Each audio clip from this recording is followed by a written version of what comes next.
Ayan guys, dito ako sa sa tubuhan, sa loob ng tubuhan. Nanguha ako ng mga maraming ulam dito. Yung mga gulay, ulam na ito, 'di ba?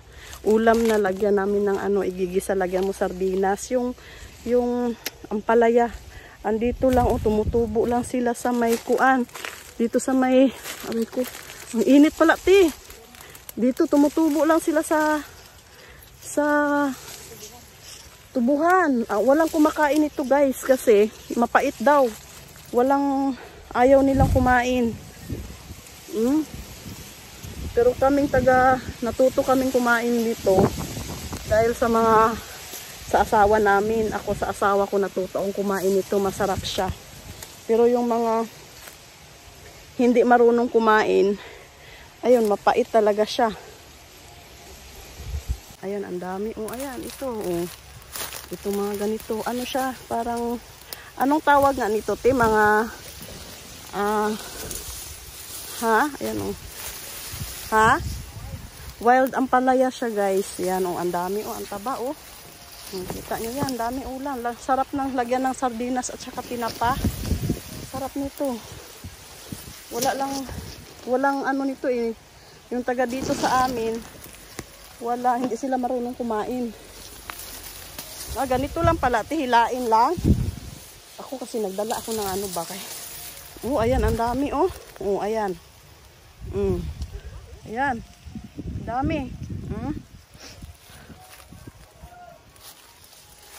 Tapos may mga bunga pa siyang maliliit. Marunong din sila kumain ito. Bunga yung mapait. Sila ayaw kumain kasi hindi daw talaga hindi daw makain kasi talaga sobrang pait. Ang dami, ayan. Ang palayang ligaw to, 'di ba? Sarap kaya. Iwan ko yung lahat ng mga tao dito walang kumakain nito. Pinagtatawanan kami kasi daw yung pinangunguha namin dito. Kumukuha ako ng isang sako. Taba, no, ganun nilang pala, hilahilain lang. Tingala gid mo dala kang gunting. Kasi yung mga tao dito hindi nila pa kilala Yung bunga daw kakainin nila pero hindi yung dito yung nabibiling bunga. Yung tanim. Hindi yung ganitong wild.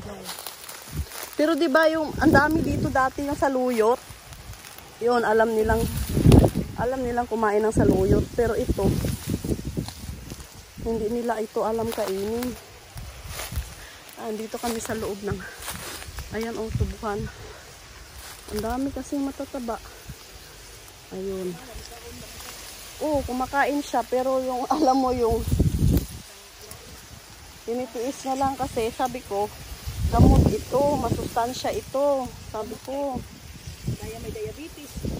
Diabetes. Sabi ko, dapat ikaw kumain ito. Ayaw naman niya kumain. Ayan, ang dami, Kasi nga lang, ayun.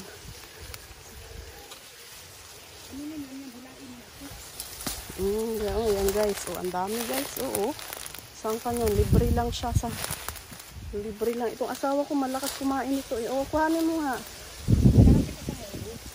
Sa munggo. Ayaw nila, mapait daw talaga. Hindi daw, sabi ko sa kanila, mga ignorante kayo. Sabi nila hindi talaga ignorante, mapait talaga daw. Tawa naman ako ng tawa. Ayan, sobrang.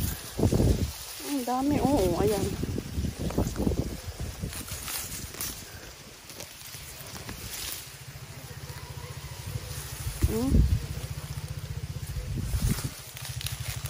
Dami talaga. Parang nasugat yung kamay sa basa. Yung yan dito sa tubok. Ha? Masalat yung dahon ng tubok. Ayan guys, dami niya. Pero pag ito daw na-isprehan, wala na, patay na siya. Yun yung mga kinakain ng yung bunga. Ang dami kasing bunga. Kinakain ng ibon. Kaya ayun, daming yan guys, yan, dami.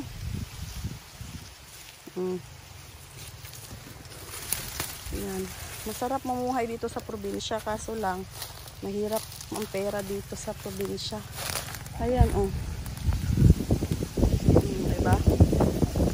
Ayan, kasama ko yung ate ko mag-ano. Oh, hi ka sa vlog ko, be. Ipakita mo yung kuha mo. Oh, ayan, ang dami, oh. Dito sa loob ng tubuhan kami. Ang dami, ano. Oh, pakita mo yan, ang dami. Ayan. Hinihingal lang ako kasi sa sobrang dami, oh. Sa init. Ayan, ang dami, oh. Ang ginaganon lang pala kasi nga kumuha akong gunting. Tinatawanan ako ng ate ko. Bakit mo ginugunting? Gaganunin lang naman to. Ayan. Mas madali nga naman. Sige. Bye. See you my next vlog. Ang ano ko naman, ang next vlog ko, mag-aano ako ng tubo. Papakita ko sa inyo paano mag-harvest ng tubo. Ayan, ang hirap ng buhay dito guys. Ang hirap ng pera, ang hirap ng ano, pero mga gulay pwede. Di ba? Bye.